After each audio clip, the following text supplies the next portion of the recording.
Assalamualaikum warahmatullahi wabarakatuh. Hai semuanya. Pada video kali ini saya akan mempresentasikan materi identifikasi dan asesmen dalam pendidikan inklusif. Tugas ini dibuat untuk memenuhi salah satu tugas mata kuliah pendidikan inklusi di SD oleh dosen pengampu Ibu Siti Rahmi SPD MPD.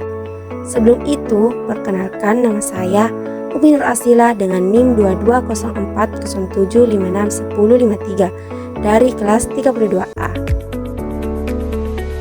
Selamat menyaksikan. Materi pertama yaitu pengertian identifikasi. Identifikasi diartikan menemukan atau menemui atau mengenali, dimaksudkan sebagai usaha seseorang, dalam hal ini orang tua, guru maupun tenaga kependidikan lainnya, untuk mengetahui apakah seorang anak mengalami kelainan atau penyimpangan dalam hal fisik, intelektual, sosial, emosional, dan sensoris neurologis dalam pertumbuhan ataupun perkembangan dibandingkan dengan anak-anak lain seusianya. Materi kedua yaitu tujuan identifikasi.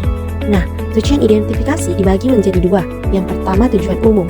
Secara umum, identifikasi bertujuan untuk menghimpun informasi apakah seorang anak mengalami kelainan atau penyimpangan dalam hal ini fisik, intelektual, sosial, dan emosional.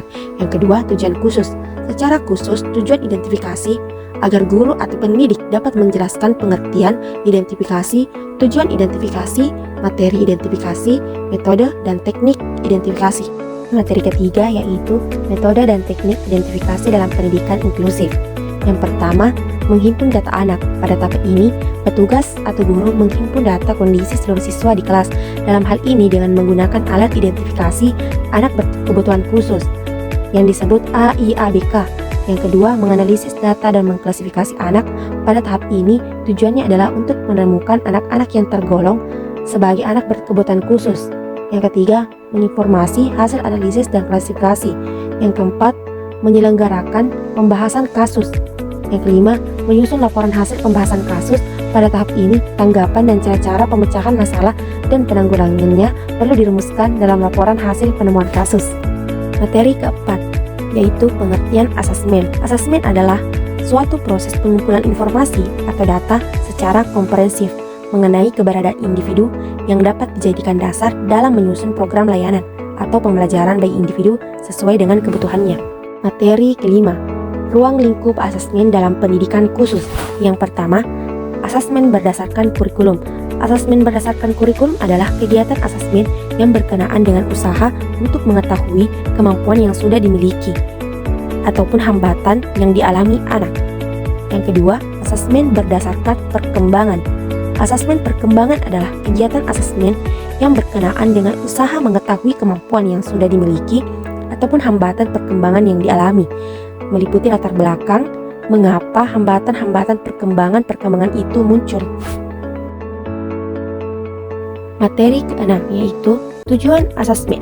Tujuan utama melaksanakan asesmen adalah mencari atau mengumpulkan data yang akan digunakan dalam memecahkan ataupun merencanakan dan melaksanakan program atau proses pembelajaran bagi yang bersangkutan.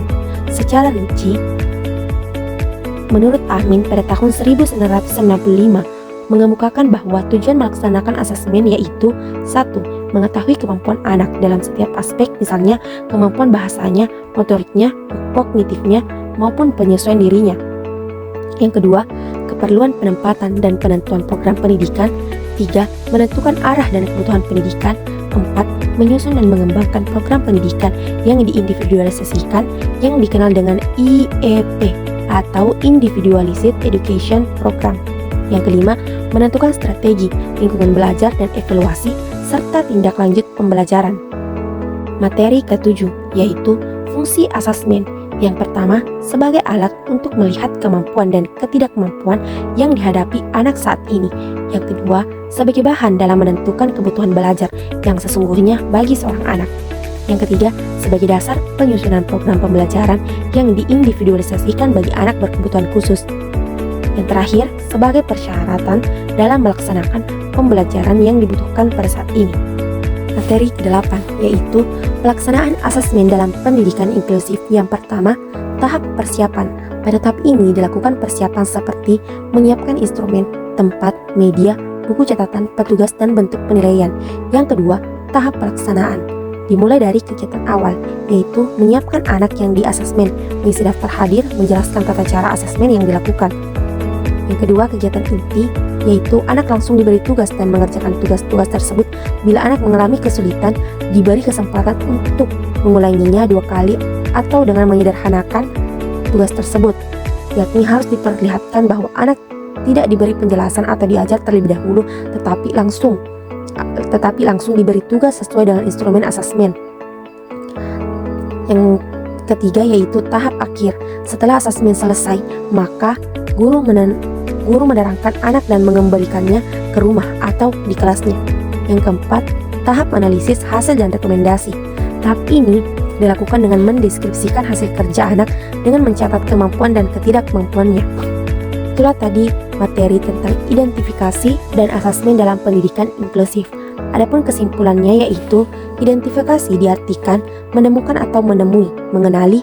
Identifikasi bertujuan untuk menghimpun informasi apakah seorang anak mengalami kelainan atau penyimpangan dalam hal ini fisik, intelektual, sosial, dan emosional. Seorang anak disebut mengalami kelainan atau penyimpangan tentunya jika dibandingkan dengan anak normal yang sebaya dengannya. Dalam bahasa Indonesia, asesmen berarti menaksir atau mendeskripsikan keadaan seseorang secara menyeluruh, baik dari segi fisik, intelektual, sosial, dan emosi, sehingga dapat menentukan proses pembelajarannya. Adapun tujuan utamanya adalah melaksanakan, mencari, atau mengumpulkan data yang akan digunakan dalam merencanakan dan melaksanakan proses pembelajaran bagi anak yang bersangkutan. Baik, itu saja penyampaian materi dari saya. Terima kasih telah menyaksikan. Bye-bye. Wassalamualaikum warahmatullahi wabarakatuh.